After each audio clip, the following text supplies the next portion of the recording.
Hey, welcome to another episode of the REConnect Podcast. Today I'm with Celine Charleston. I think I said that right. Mhm. Charleston. Yep. It's uh Charleston. it's one of those like reminds me of Charleston, South Carolina, so I get mixed up on both of them. I'm sure you've heard that before. But she is a real estate agent, and today we're going to be saying with her purpose, where we're starting. She says to be someone that makes a difference and leaves a lasting impression on their lives. So where does that come from for you, Celine? So before I got into real estate, I was an elementary school teacher for 20 years. And I taught every grade from kindergarten through sixth.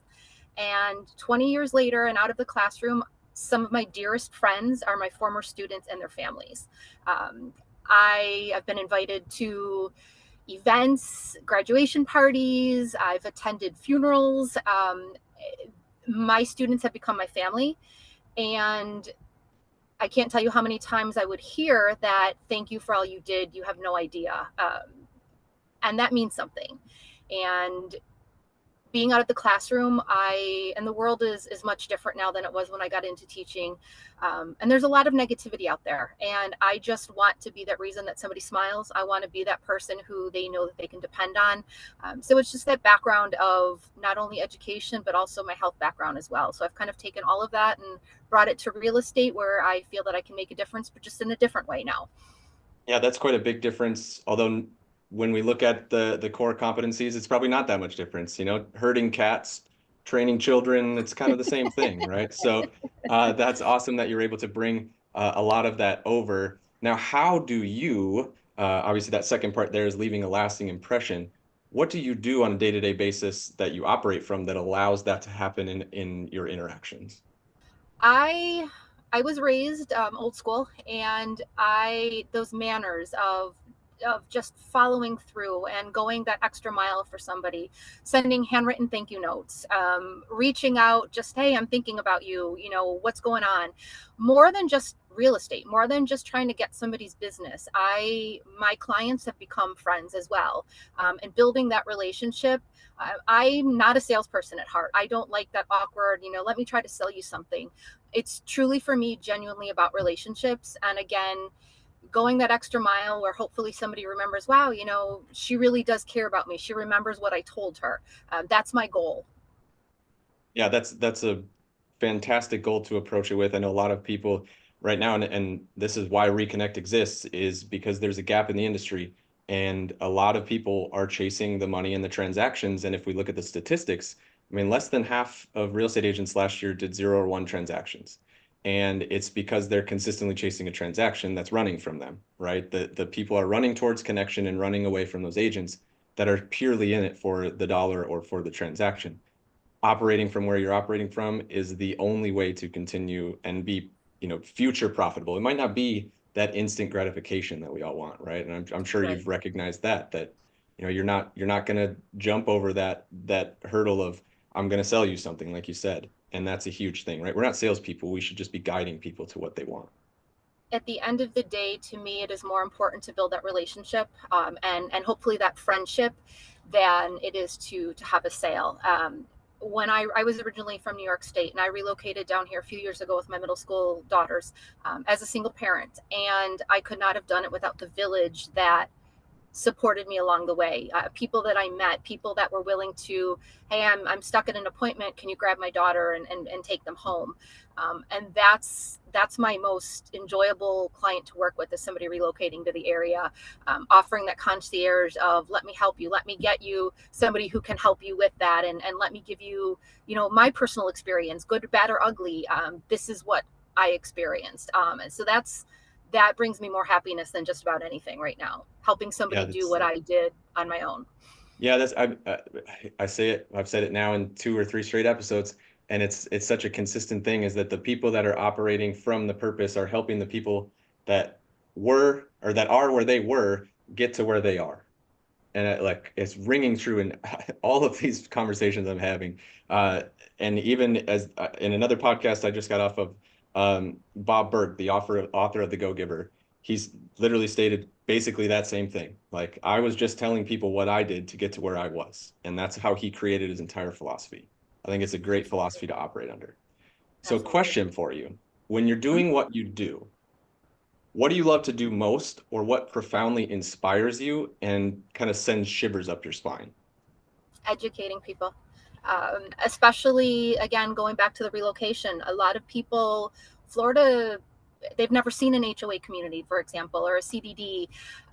Not knowing, I had a friend who moved down and was not aware that she couldn't park her cars in the street overnight. So just those little things that sometimes we take for granted coming from different areas, a lot of people aren't aware of that. So nothing brings me more joy than just educating people and letting them know, hey, this is, learning about them first, though, what they're looking for, what their intentions are, what their dreams are, what their family is like, and getting to know them on a personal level, and then educating them and guiding them in a way where they can find their happiness.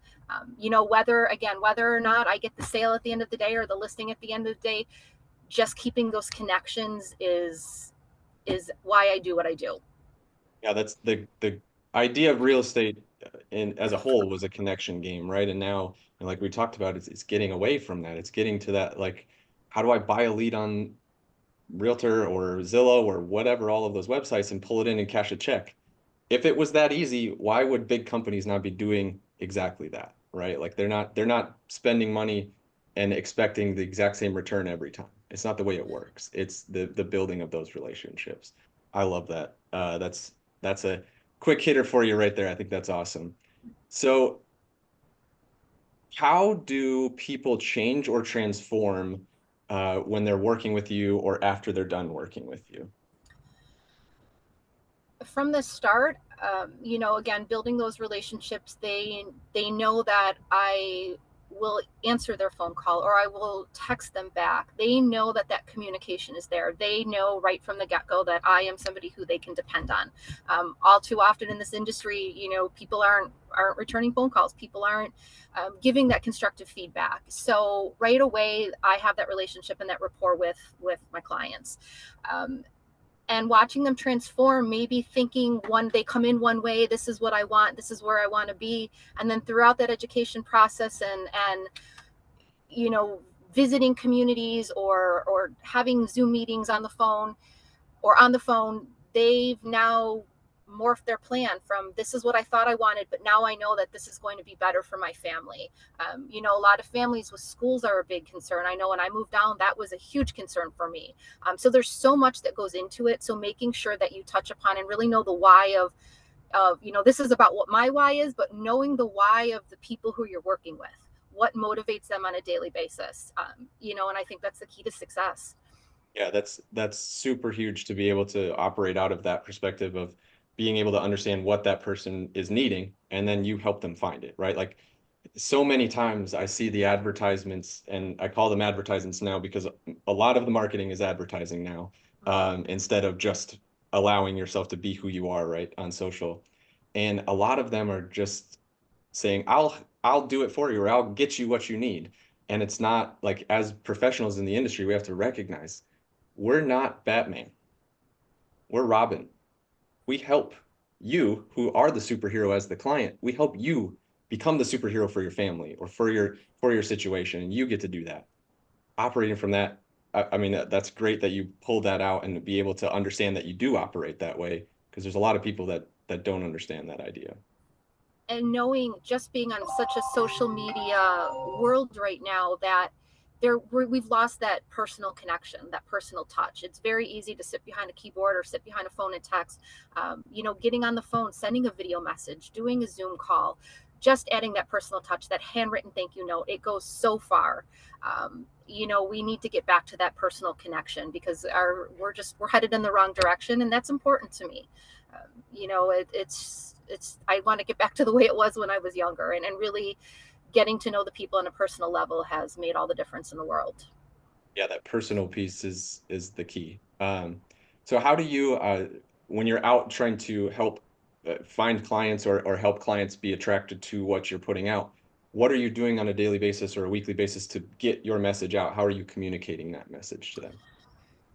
I've I've really been consistent on social media. Again, not just showing homes, but trying to bring value. And that's important, that educating them about the communities and the various aspects of Florida life, the school system, things to do with your families, just staying consistent like that. And again, bringing value that is meaningful to people, not just posting home video tours, but really offering something to them that they're going to remember at the end of the day.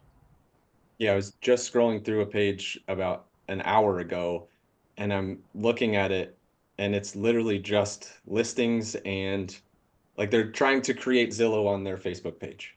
Mm-hmm. And I'm like, we already have that. Don't do that. What makes you the person to work with, right? And being able to pull that messaging out and actually portray it, that's great.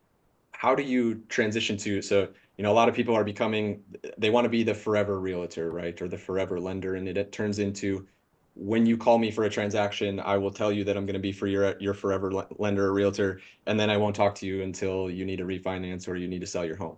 What are you doing in between the transactions to stay connected to your clients? Keeping not only on social, and I don't like social media. It's very uncomfortable for me to do videos of myself. I don't like it. I'm from the generation where we didn't have social media. So trying to be consistent with that and being on the front of people's minds, but also once that transaction closes, I can't tell you how many times that person is forgotten about. And keeping the anniversary of the closing, the 6-month checkup, birthdays, anniversaries, I'm sorry you lost your pet, those things that matter to people, just addressing them by name. Hey, I was thinking about you. I wanted to see how the house is going. Um, that again carries more weight than, hey, let me sell your house or let me list your house. People don't care about, I don't want to say they don't care about that, but knowing that, hey, she really cares about me as a person and my family, that is how I hope to keep my business organic. That to me is, word of mouth and referrals. I want somebody to remember, hey, Celine did a great job. She went out of her way with that extra mile for me. I trust her. I trust, giving her name to you. So just keeping those relationships alive after that transaction closes.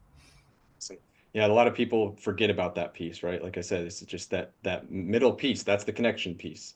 The Mm-hmm. transaction, you're a facilitator. You're doing one thing, you're getting a job done, and they say thank you for doing the job. The next transaction's the same way. What's in between? You got to have that connecting piece in between. So And here's the big. keeping it Go ahead. going long term, not just, your house closed a year ago. Congratulations. Keeping that going. I mean, the house, people sell on average 5 to 7 years. So keeping that relationship going, that constant reminder of who you are and the service you offer, and hopefully that brings people back when they're ready and they need you again. And arguably that's the best return on investment, is the people aspect. One, you get the invaluable relationship out of it, and two, if you do it properly, they're going to send you their friends, and now you don't have to go invest to find somebody else to do it. So being able to operate in that mindset of one transaction turns into three, and it's not just their three, right? Like it's somebody else, and then those two people that they send you, those turn into three, and this is how it blossoms. And I think you're right on the right track with that. That's a, like I said, that's the way to operate on that. So the last question I ask is a little bit bigger, and so you got to open your mind a little bit to think about it. What is one of the largest global challenges that you wish to resolve and or work on?